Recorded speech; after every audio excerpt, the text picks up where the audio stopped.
Financial planners say you need $1.7 million to retire comfortably in Canada at 65 after working for over 40 years. I sat with that number for a while, and honestly, it made me want to throw my laptop out the window. Think about it. The median Canadian household makes about 75,000 a year. The average savings rate about 5%. At that pace, you are never getting there. The math just does not work. But then I read five books that completely rewired how I think about money, investing, and retirement in Canada. And the last one made me question whether staying in Canada is even the right move. By the end of this video, you're going to have a complete playbook, 4 different paths to retire in your 40s, and one of them does not even require $1 million. Stick around for book 5. That is where it gets wild. Here is what you are going to learn in the next 20-something minutes. 1. The single number that decides when you can retire, and it is not your salary. 2. The 3 Canadian accounts that grow your money tax-free, and how to stack them like a cheat code. 3. How to make your mortgage tax-deductible. Yes, legally, in Canada. 4. The true story of a Canadian couple who retired at 31 and exactly what they invested in. And 5. The Geo-arbitrage play, how to retire on $600,000 by leaving Canada, and the tax traps that could cost you everything if you do it wrong. I am Jay from the Maple Finance. I break down Canadian money stuff so it actually makes sense.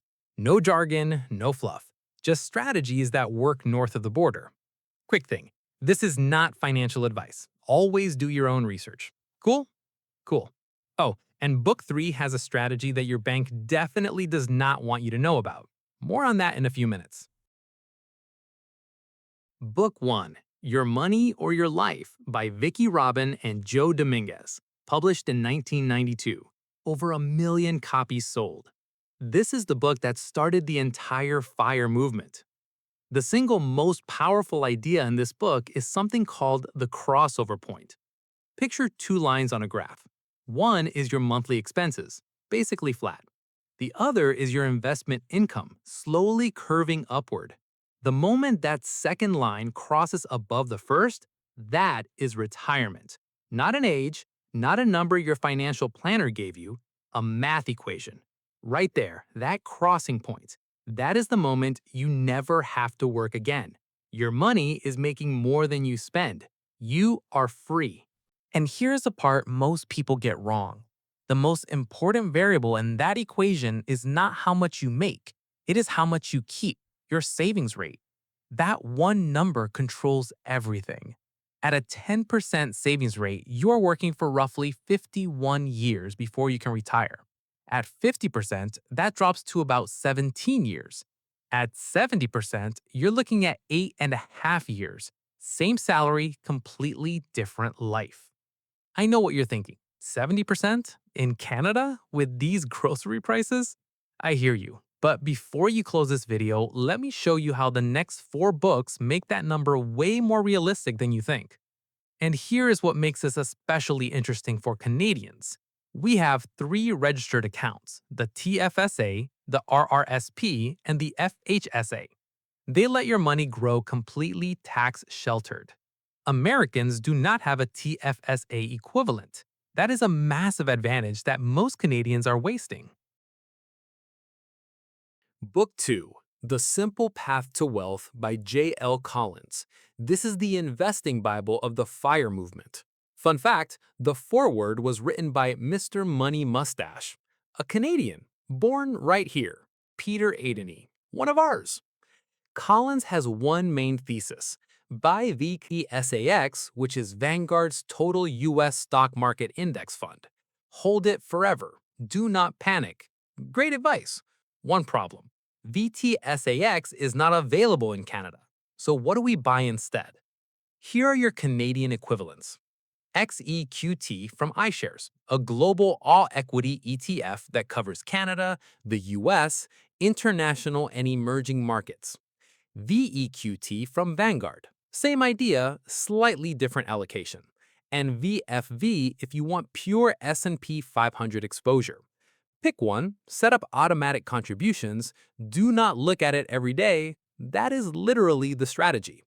Now, here is where Canada has legit advantage over the Americans. The TFSA, Tax-Free Savings Account. 2026 annual limit, $7,000.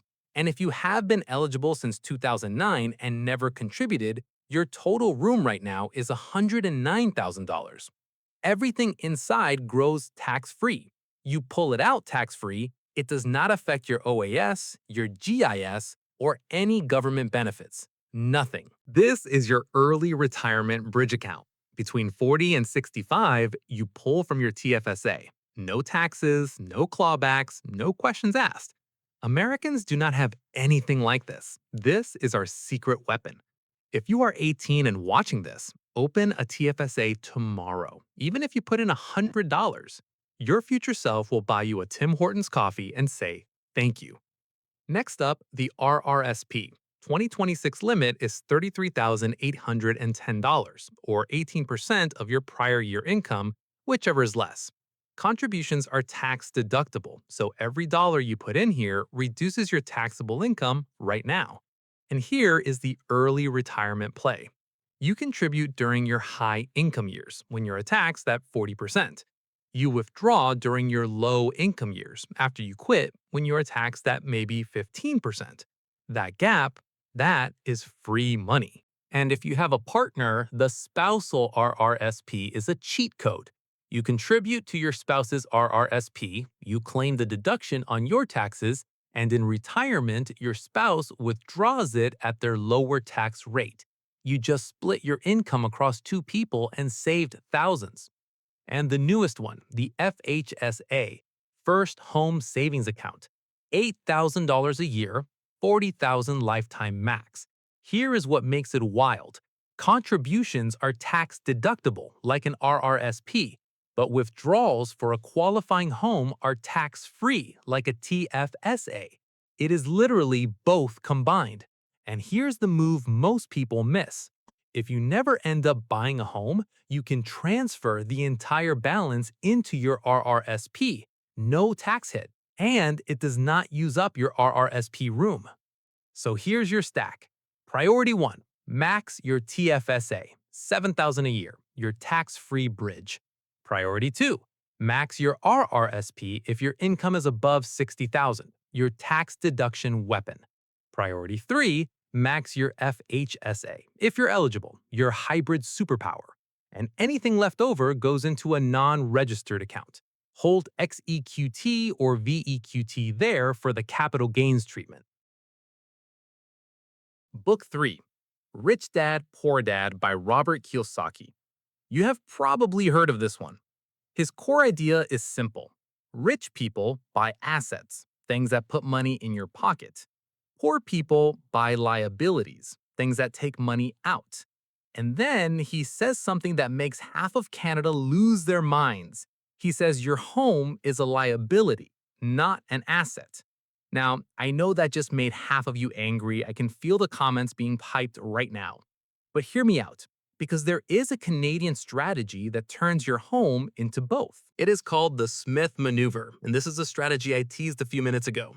Developed by a Canadian financial planner named Fraser Smith, it is completely legal. The CRA has reviewed it, and it lets you do something Americans can already do, but Canadians normally cannot. Make your mortgage interest tax deductible. Here's how it works, step by step. First, you need a readvanceable mortgage. That is a mortgage and a home equity line of credit combined into one product. The key feature is this. As you pay down the mortgage, the amount of available credit on your HELOC goes up by the exact same amount. So your total debt stays the same, but the type of debt changes. Step 2. Every time you make a mortgage payment, the principal portion frees up room on your HELOC. You borrow that exact amount from the HELOC and invest it in income-producing investments, dividend stocks, dividend ETFs. The CRA requires a reasonable expectation of income.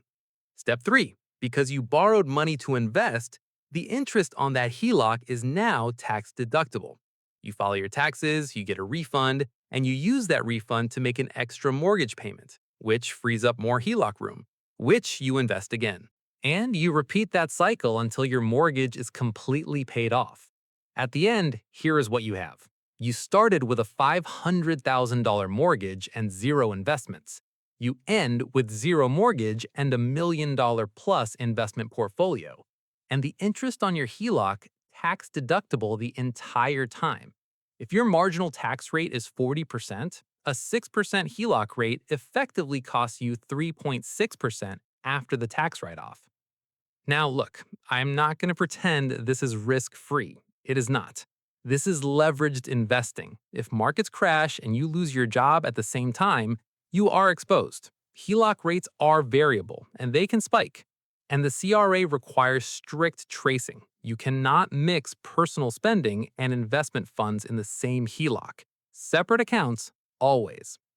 But for disciplined long term investors with stable income and solid risk tolerance, this is one of the most powerful wealth building tools available in Canada. Fully legal. And your bank, they are not exactly putting it on their homepage because when you're doing this yourself, you're not buying their overpriced mutual funds. Okay, this is where the video changes because everything I have told you so far is theory. Books 1 through 3 are ideas. Book 4 is proof.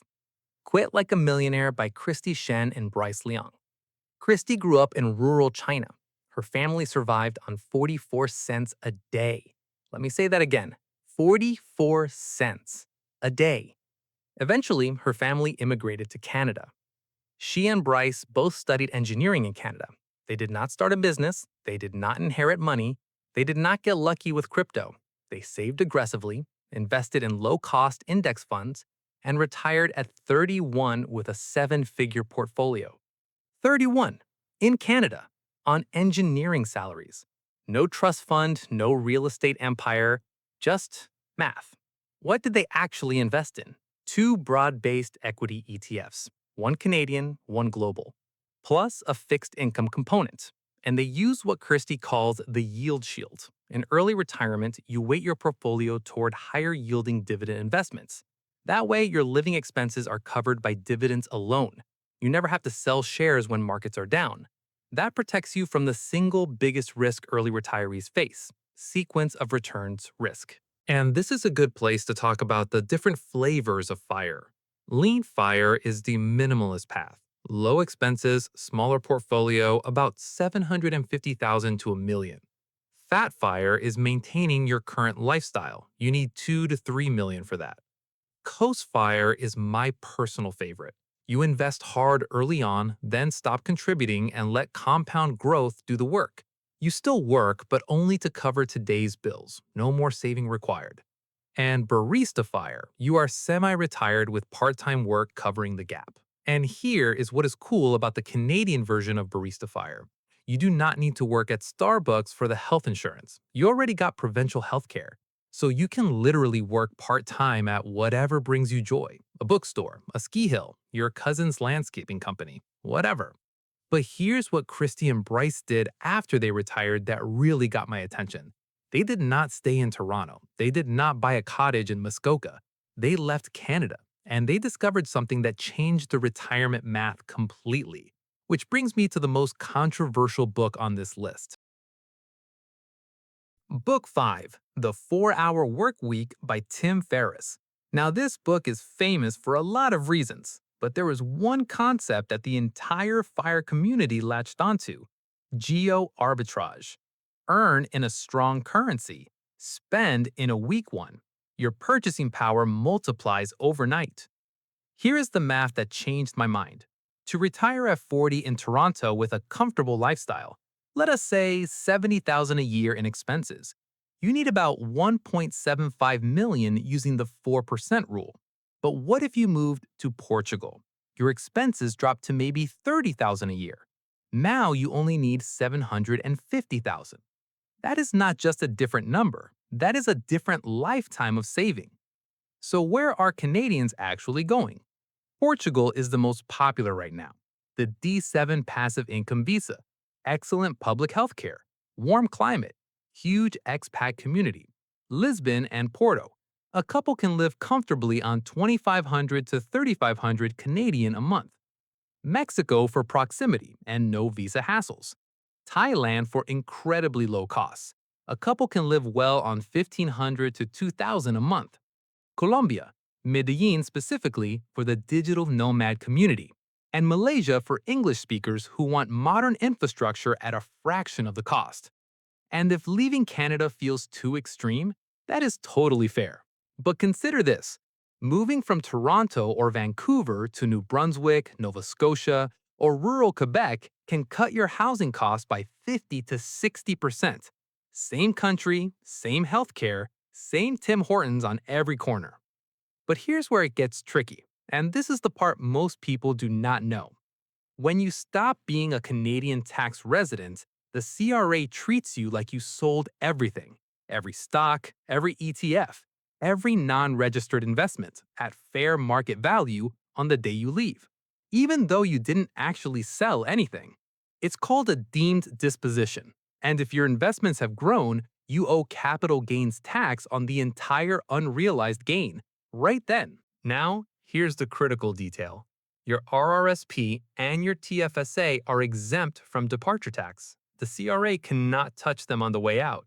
But your non-registered portfolio, fair game. This is exactly why the TFSA is so valuable for anyone thinking about leaving Canada someday. Gains inside your TFSA? Not subject to departure tax. Not subject to any tax, ever. Max it out before you leave. Every dollar. Because once you are a non-resident, you cannot contribute anymore. That door closes. What about CPP?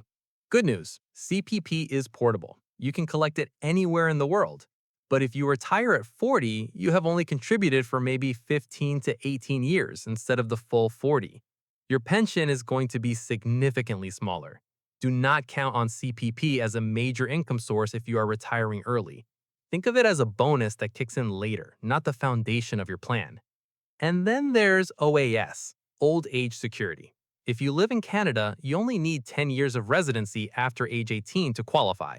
But if you live outside Canada, you need 20 years. And if you do not hit that number and you leave, your OAS payments stop after 6 months. Full stop. So if you move to Canada at 22 and you're thinking about leaving at 40, that's only 18 years. You're 2 years short. 2 years. That changes everything about your timeline. So here's a smart play if you're serious about this path. Build your wealth inside registered accounts, especially the TFSA during your working years. Keep your non-registered investments lean to minimize departure tax. Make sure you hit 20 years of Canadian residency so you lock in OAS abroad, then go. And honestly, a lot of people do a hybrid. Work in Canada until 42 or 43, build a portfolio, then move somewhere with a lower cost of living for 5 or 10 years while your investments compound. Maybe come back to Canada later, maybe not. The point is, you have options. Okay, so you have made it this far. You have got the knowledge from 5 books filtered through the Canadian system. Now the question is not which path is best, it is which path fits your life. There are 4. Path 1. Stay safe. You max your TFSA and RRSP every year. You invest in XEQT or VEQT. You build a cash wedge of 2 to 3 years of expenses in GICs. You add dividend income as you approach retirement. Target portfolio? 1.5 to 2 million. Timeline? Retire somewhere between 45 and 50. This is for you if you love Canada, you have a family rooted here, and you want certainty. Path 2. Stay aggressive. Smith Manoeuvre, running on your mortgage, maybe a rental property or two. All equity portfolio in your registered accounts. You are using leverage as a tool. Target portfolio? Same 1.5 to 2 million, but you get there faster. Timeline? 38 to 42. This is for you if you're comfortable with debt as a tool, you have stable income, and you want to shave a decade off the timeline. Path 3. Leave. You build 600 to 800,000 in Canada, then you geo-arbitrage to a country where that money goes 2 to 3 times further. Timeline? 38 to 42. This is for you if you are open to adventure, you do not have deep roots tying you to one city, and you want to retire with a much smaller number. Path 4. The hybrid. You invest hard until 35, hit Coast Fire or Barista Fire, Then downshift to part-time work that you actually enjoy while your portfolio compounds. At 42, you make the full exit, maybe abroad, maybe to a cheaper part of Canada. Target 800,000 to 1.2 million. This is the best of both worlds path. Before you go, these are the 6 mistakes that kill early retirement plans. I have seen every single one of these destroy somebody's timeline. Do not let them destroy yours. Mistake 1: ignoring sequence of returns risk.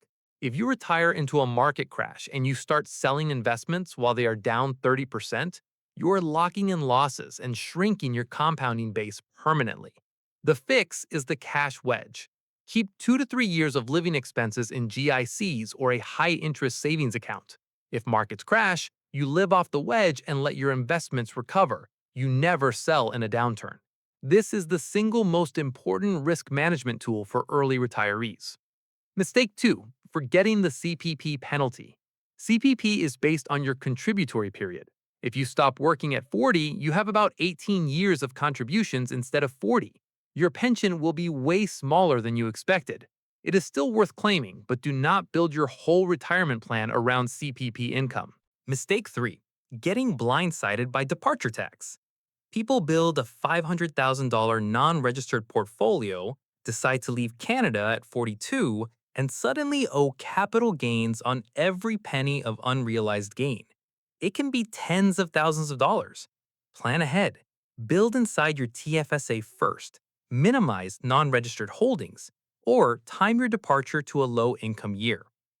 Mistake 4: lifestyle creep. You get a raise, you upgrade your car, you get a bonus, you renovate the kitchen. You just added 3 years to your retirement timeline every single time. The savings rate is the most important number. Protect it. Mistake 5: over concentrating in Canadian real estate.